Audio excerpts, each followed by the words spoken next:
Joining हुई और ये अखिल भारतीय स्तर पर, ऑल इंडिया स्तर पर ये प्रोग्राम चला। सब प्रदेशों ने ज्वाइनिंग के कार्यक्रम किए।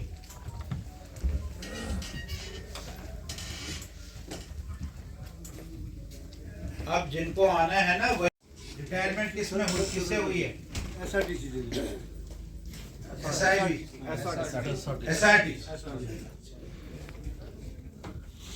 बैठिए कि हमको लाभार्थियों से, बेनिफिशरी से हम मिल सकते।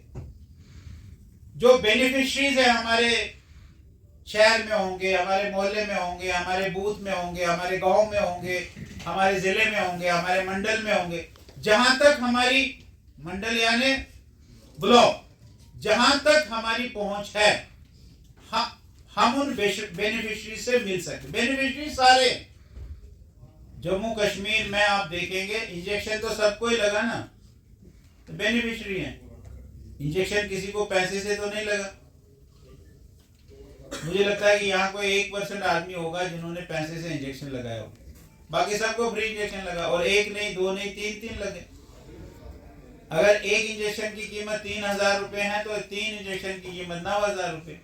9000 के मनकोटिया जी और हमारे नलवा जी और एक बहन है हमारी महिला मोर्चा की प्रदेश की महामंत्री है, ऐसे 3 कार्यकर्ताओं को हमने ज्वाइनिंग की जिम्मेदारी दी कि यहाँ जम्मू कश्मीर में भी बड़े पैमाने पर हम ज्वाइनिंग करें। पिछले 1 महीने से ज्यादा समय में ज्वाइनिंग हो रही है।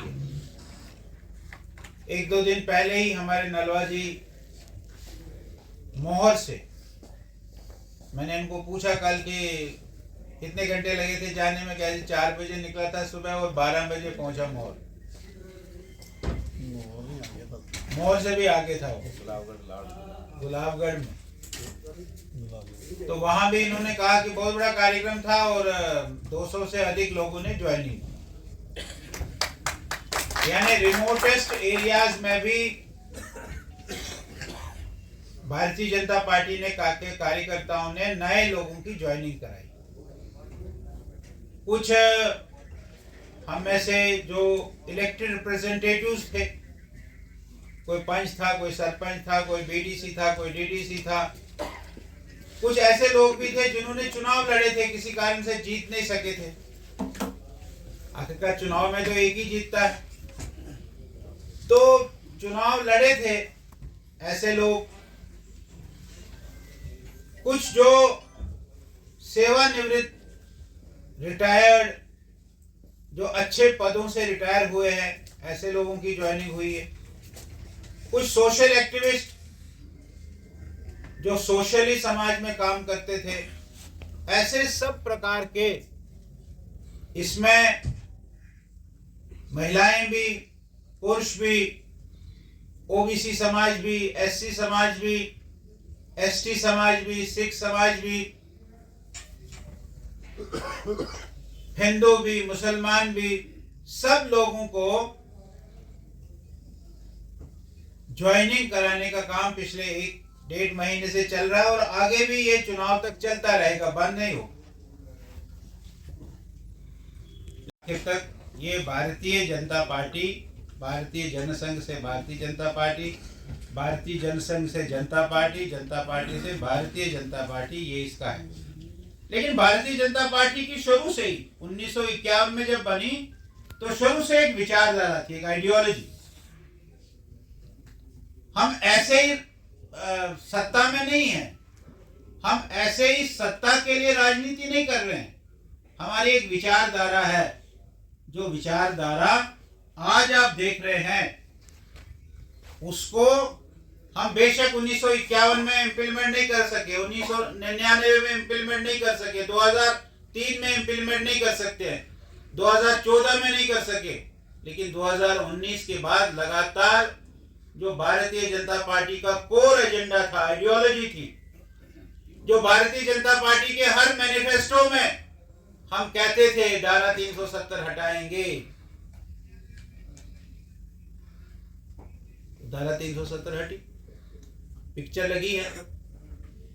मैं आपको भी निवेदन करूंगा, जिसने नहीं देखी है जाकर देखिए।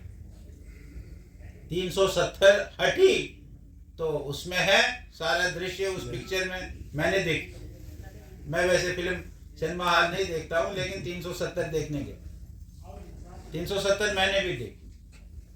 तो 370 हमारा कोर एजेंडा था। इस कोर एजेंडे को हमने